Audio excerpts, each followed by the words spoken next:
সালকা ত্রিপুরা লোকসভা চংবারিনো নাহারাই তিনি তাংশল 24 রামচন্দ্র ঘাট বিধানসভা বাই খবজাক বাইজালবাড়ি নকনি থুমখলাও কাইসা লুকুথুম পান্ডা সংযোজকা পান্ডাওয়া মানজাক হইকে হাস্তানি মন্ত্রীকরা প্রফেসর ডক্টর মানিক সাহা বর্ণকারীবো মানজাকা 24 রামচন্দ্র ঘাট বিধানসভানি এমএলএ রঞ্জিত দেববর্মা কচাময়াকচু মন্ত্রী অকরা জিষ্ণু দেববর্মা এমএলএ জি স্বপ্না দেববর্মানো খবইকে কুবনি আরংর আশালো জুদা জুদা আমজাইনি লাহার হিমবত খলাইমানি ইয়াগুলো লুকুথুম পান্ডা খলাইজাকা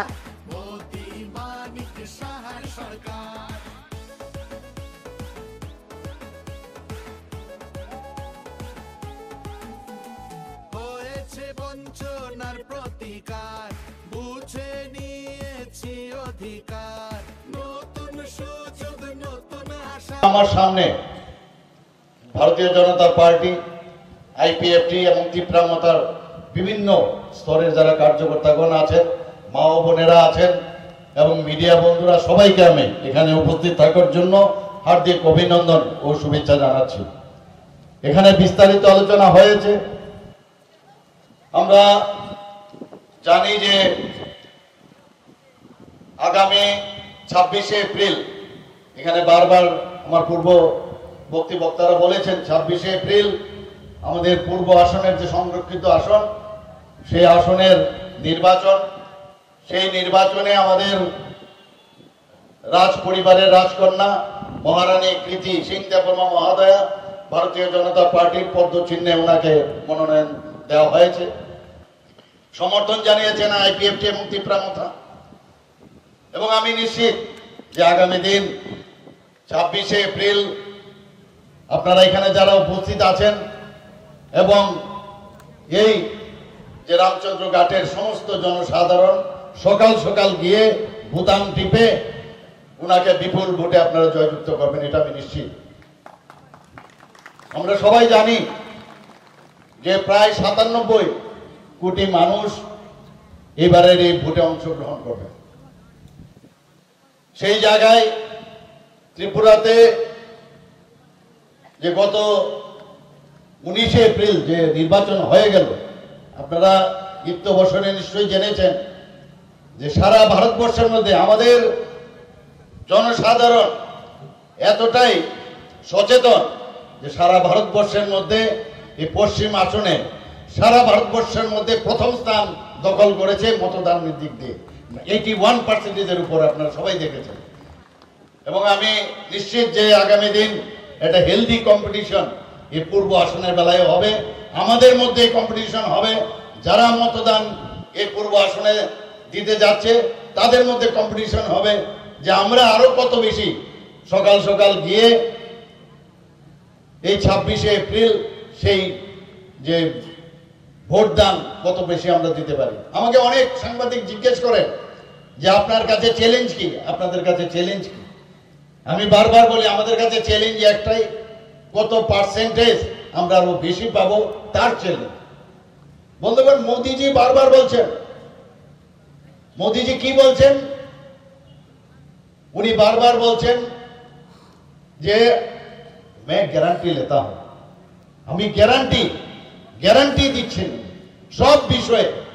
মোদিজি বারবার বলছেন যে জনজাতিদের উন্নয়ন, তার প্রকৃত উদাহরণ আমরা নিজেরাই দেখেছি যে ভারতের রাষ্ট্রপতি একজন মহিলা, যিনি জনজাতি গোষ্ঠীর একজন, উনাকে উনার কারণে সেটা সম্ভব হয়েছে, আমরা সবাই জানি।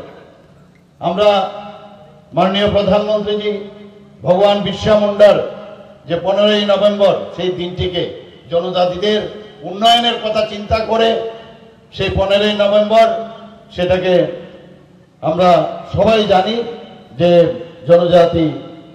জনজাতীয় গৌরব দিবস হিসাবে উনি পালন করছেন। আমি নিজেও আজকে একটা জায়গায় আমি শুনছিলাম, আমাদের যখন ভারতীয় জনতা পার্টির যখন ম্যানিফেস্টো উনার মাধ্যমে উদ্বোধন হয়, উনি বারবার বলছেন যে সামনের বছর উনার 150 বছর পূর্ণ হবে এই ভগবান বিরসা মুন্ডার, এবং সেটা সেন্ট্রালি, সেটাকে সারা দেশের মধ্যে আরো বেশি করে কিভাবে তাকে পালন করা যায় সেই চিন্তা ভাবনা উনার আছে এবং আমাদের এবারের ম্যানিফেস্টোর মধ্যে সেই বিষয়টাও বলা হয়েছে। বন্ধুগণ, আমরা দেখছি কংগ্রেস এবং সিপিএম এর শাসন, 35 বছর আমরা সিপিএম এর শাসন আমরা দেখেছি। যারা জনজাতি গোষ্ঠীর যারা আছে তাদেরকে একটা ভোট বাক্সে পরিণত করেছিল। ওরা আমাদের 7টা বিধানসভার প্রথমেই শুরু করতো 20টার থেকে। 20টা ওরা কনফার্ম ছিল যে জনজাতি এরিয়ায় যে সংরক্ষিত আসন 20টা ওরা পাবে, কিন্তু কাজের বেলায় অষ্টরম্বা কিছুই করেনি। কিন্তু ভারতীয় জনতা পার্টি আইপিএফটি সরকার যখন আসলো, আপনারা নিজেই দেখেছেন যেভাবে মোদিজি বলেন যে জনজাতিদের উন্নয়ন করাটা আমাদের শুধু কর্তব্য না, সেটা আমাদের উচিত। এবং সেই দিশায় আমার পূর্ববর্তী বক্তায় প্রশান্ত বাবু থেকে আরম্ভ করে, রঞ্জিত বাবু থেকে আরম্ভ করে, স্বপ্না দিক থেকে আরম্ভ করে সবাই বলেছেন, এখানে আমাদের প্রাক্তন উপমুখ্যমন্ত্রীজিও বলেছেন যে একমাত্র মোদিজিই পারেন যে জনজাতিদের উন্নয়নের স্বার্থে সেই কাজটা করা, এবং সেইভাবেই কাজ করছে। এখানে বিস্তারিত আলোচনা হয়েছে ত্রিপুরার জনজাতিদের উন্নয়নের লক্ষ্যে কিভাবে আমাদের প্রধানমন্ত্রীজি কাজ করছেন। প্রধানমন্ত্রীজি কিছুদিন আগে আপনারা দেখেছেন যে আস্তাবল মাঠে, যেটা বিবেকানন্দ ময়দান, সেখানে এসে কি বলেছেন যে আমি 10 বছরে আমি যা করেছি কিছুই করিনি। কি করেছেন উনি? বলে ট্রেলার খালি আমি দেখিয়েছি, আর পিকচার তো আমি বাকি है। ট্রেলার দেখিয়েছি। আমি যদি তৃতীয়বারের জন্য প্রধানমন্ত্রী হই, তারপরে বাকি পিকচার আপনাদের সামনে আমি রাখবো। কত বড় কথা! এবং কংগ্রেসের যাদের হাতে এখনো রক্তর দাগ এখনো শুকোয়নি, ওরা দুজনে এখন হাত মিলিয়েছে। আমরা বিধানসভার 2023-এর ইলেকশনে আমরা দেখেছি, একজন আরেকজনকে আমরা দেখতাম ওদের সময়ে খুন, সন্ত্রাস, নির্যাতন, নারী নির্যাতন থেকে বাদ নেই কিছু, অগ্নিসংযোগ। সেই জায়গার থেকে তখন 2018-তে মাননীয় প্রধানমন্ত্রীজি এই দুঃশাসন এবং কুশাসনের শাসন থেকে আমাদের মুক্তি দিল। তারপরে ডেভেলপমেন্ট, উন্নয়ন কাকে বলে সেটা আমরা দেখতে পেলাম। আমি নিশ্চিত যে আগামী দিন যেটা মাননীয় প্রধানমন্ত্রীজি বলছেন যে সবকা সাথ সবকা বিকাশ, বিশ্বাস আর প্রয়াস, সেই কাজটা হবে। ওনারা এখন কি বলছেন? বলছেন যে না, এখন সময়ের কারণে আমরা একজনের হাতে আরেকজনের হাত মিলিয়েছি। Need of the hour. আগে বুর্জুয়া বলতো, সিপিএম কংগ্রেসকে বুর্জুয়া বলতো, বুর্জুয়াদের সাথে হাত মিলিয়েছে। আমার দুঃখ হয় এই কমিউনিস্টদের যিনি প্রধান, আমার ওনার প্রতি একটা আলাদা সম্মান ছিল, কিন্তু এখন কোথায় গেল? এই যে এদের ইন্ডিয়া জোট, ইন্ডিয়ার এত আর নেই, এখন ইন্ডি জোট হয়ে গেছে। এই ইন্ডি জোটের এখন বলছে যে না, আমরা এখন চিহ্ন কোথায় আমরা ভোট দিব এটা ইম্পর্টেন্ট না। এখন যেহেতু আগামী দিনে গণতন্ত্র থাকবে না, সংবিধান থাকবে না, এর জন্য আমরা একসাথে হয়েছি। বন্ধুগণ, সংবিধানের কথাই যদি আমরা বলি, আমাদের যিনি সংবিধানের প্রধান ছিলেন ডক্টর বি.আর. আম্বেদকর, উনি কোথাও বলেননি যে একই দেশে 2 বিধান, 2 প্রধান আর 2 নিশান থাকবে।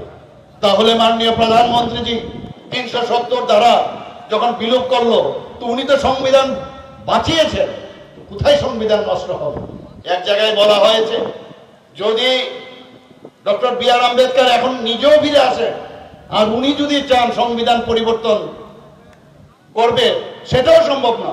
সংবিধান কোন সময় পরিবর্তন করা যায় না। আমরা দেখেছি গণতন্ত্র ইমার্জেন্সির সময় আমরা কি দেখতাম, আমাদের শুধু না, যারা বিরোধী দল করেছে তারা না, তাদের নিজেদের দলেরও বহু লোককে জেলের মধ্যে পুরে রেখেছিল। তখন কোথায় গেল গণতন্ত্র? আমরা শিখ নিধন দেখেছি, যখন ইন্দিরা গান্ধী যখন অ্যাসেসিনেশন হয়, রাজীব গান্ধী যখন মারা যায়, সমস্ত ভারতবর্ষে, দিল্লিতে বিশেষ করে সব জায়গায় শিখ নিধন আমরা দেখেছি। তখন গণতন্ত্র কোথায় গেল? উনাদের সময় আমরা দেখতাম যখনই নির্বাচনের আগে নির্বাচনোত্তর সন্ত্রাস, নির্বাচনের সময় সন্ত্রাস, নির্বাচনের পরে সন্ত্রাস। কোথায় গেল গণতন্ত্র? গণতন্ত্রের বুকের বাতাস বলে বলছে জল নাই। সেই পুরনো যে কথাগুলো মুখস্থ করা, সেগুলো এখন বলতে থাকে। আরে 3% জল জীবন মিশনের আওতায় 3% ছিল, সেখানে এই সরকার আসার পর 56%-এর উপর হয়ে গেছে বন্ধুগণ। শুধু তাই নয়, আমাদের মাননীয় প্রধানমন্ত্রীজি বলছেন যে এতদিন এইবার আমাদের যে ইস্তেহার এবার বানিয়েছে ভারতীয় জনতা পার্টি, কি বলছেন যে এতদিন ধরে আমরা ফ্রি গ্যাস কানেকশন দিয়েছি, গ্যাসের সিলিন্ডার দিয়েছি, এবং এই ইস্তেহারে বলা হয়েছে কি এবার পাইপের মাধ্যমে গ্যাস দেওয়া হবে। এই ইস্তেহারে বলা হয়েছে যে ট্রান্সজেন্ডার যারা আছে, তাদেরকেও প্রধানমন্ত্রী জন আরোগ্য যোজনা আনা হবে। শুধু তাই নয় বন্ধুগণ, 70 বছরের ঊর্ধ্বে যারা আছেন ভারতবর্ষে তাদেরকে সবাইকে আগামী দিন প্রধানমন্ত্রী জন আরোগ্য যোজনার যে আমাদের যে যোজনা তার আওতায় আনা হবে। ভাবুন মাননীয় প্রধানমন্ত্রী, সেখানে কোন ধর্মের কোন বর্ণের সেটা দেখা হবে না, সবাই 70 বছরের ঊর্ধ্বে তাদের জন্য করা হবে। প্রধানমন্ত্রীজি এবার যে ঘোষণা আমাদের নির্বাচনী ইস্তেহারে দেওয়া হয়েছে, আমরা সবাই জানি যে বুলেট ট্রেন আহমেদাবাদ থেকে প্রথম যে ট্রেন সেটা বোম্বেতে আসবে। সেই ট্রেন উনি বলছেন প্রায় শেষের পথে তার কাজ। শুধু পশ্চিমে শুধু নয়, উত্তর ভারতে হবে একটা বুলেট ট্রেন দেবে, একটা সাউথ ইন্ডিয়াতে দেবে, আর একটা আমাদের ইস্ট ইন্ডিয়াতে দেবে, পূর্ব ভারতে দেবে, একটা করে বুলেট ট্রেন। বন্দে ভারত, 3 প্রকারের বন্দে ভারতের সংখ্যা আরো বাড়াবেন এবার ইস্তেহারে বলা হয়েছে। বন্দে ভারতে একটা হবে স্লিপার, একটা হবে হচ্ছে চেয়ার, আর একটা হচ্ছে মেট্রো। 3 রকমের বন্দে ট্রেন প্রধানমন্ত্রীজি এইবারে ইস্তেহারে উনি বলেছেন। বন্ধুগণ, আমরা দেখছি নতুন চিন্তা ভাবনা বলছেন যে আগামী দিন ভারতকে শক্তিশালী আমাদের করতে হবে। ভারত যদি শক্তিশালী, এইবারের যে নির্বাচন, সেই নির্বাচন শুধু আমাদের একটা অ্যাসেম্বলি কনস্টিটিউয়েন্সির নির্বাচন না, একটা মিউনিসিপ্যালিটির নির্বাচন না, এটা ভারতের নির্বাচন। ভারতকে যদি শক্তিশালী করি তাহলে রামচন্দ্র ঘাটও উন্নয়ন হবে। যদি অন্যান্য যে আগরতলার যে আমাদের আগরতলা 6 আগরতলা হবে, 8 বর্দোয়ালিও হবে, সব জায়গায় এখানে মান্দায়ের স্বপ্নাদি আছেন, সেখানেও উন্নয়ন হবে। তো দেশকে আগে শক্তিশালী করতে হবে, সেই দিশায় মাননীয় প্রধানমন্ত্রীজি কাজ করছেন। দেশ আগে, তারপর পার্টি, তারপর আমরা নিজেরা, এইরকম একটা আমাদের যে ফিলোসফি সেটাকে নিয়ে আমাদের মাননীয় প্রধানমন্ত্রীজি বারবার কাজ করছেন।